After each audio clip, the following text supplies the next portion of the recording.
Dili matukib ang gibating kalipay sa ubay-ubay ka mga residente sa sitio Pundasyon Nueva Gracia, Loreto, Agusan del Sur human sa gipahigayon nga orientasyon aron mapasabot kanila ang tumong sa Brigadahan 1 Tahanan gipangunahan ni Argeline Batangan o gipasabot niya ang kamahinungdanon sa organisasyon. Magtinabangay ta ninyo especially sa kanang mga pag naatay mga problema nga ginakaatubang. Gusto niya nga dili ta ninyo mag-ija-ijahay. Gusto ni brigada nga kanang pag natay mga problema ginagmay ba na siya o dinagko man na siya. Ang gusto ni brigada nga makita ni brigada nga ang matag usa sa to bisag unsa sa atong kapitos naa ang matag usa naay mga kamot nga willing jud nga motabang sa matag usa. Nasabtan usab ni Lorna Tuluza ang katuyuan tungod kay makahatag og tabang alang sa matag usa pinaagi sa ginagmay nga tabang alang ngadto na sa mga nanginahanglan. Akong nasabtan nga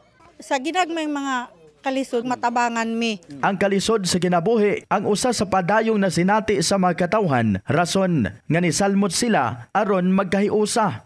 Maglisod mi diri og panginabuhi namo. Kaya ang among basakan, mabahaan. Unya, ang among pagkaon, maglisod mi og kuha kay ang among income, gamay ra. Pagkahuman, ang among brato ang humay. Dili kaapas ang among pagkaon. Igo magtrabaho mi, gamay na lang ang konsumo. So, lisod yun kaayo diri.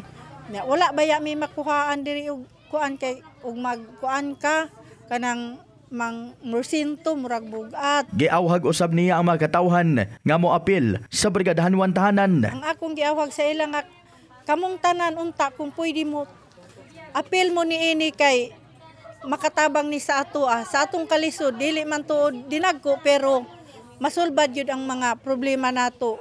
Gawa sa mga cash assistant pero mga pagtambag matabangan mi. Gipadayag usab ni Wilfrida Sadugan, importante matud pa ang maghiusa aron adunay makatabang og dili mabugatan sa gisagubang nga problema. Isalmot ko tungod kay ang akong gihuna-huna nga makatabang og dako para sa amo nga usa ka lumulukyo dinhi sa lisod nga lugar.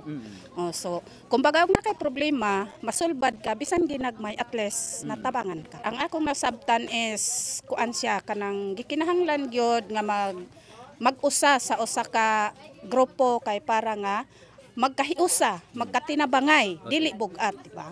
Kasamtangan padayong naningkamot ang Brigada News FM sa pagpahigayon og mga orientasyon para masabtan sa mga katawhan ang katuyuan sa programa. In the heart of changing lives, kini si Brigada Christian Talimudaw Cabanyas, Brigada News.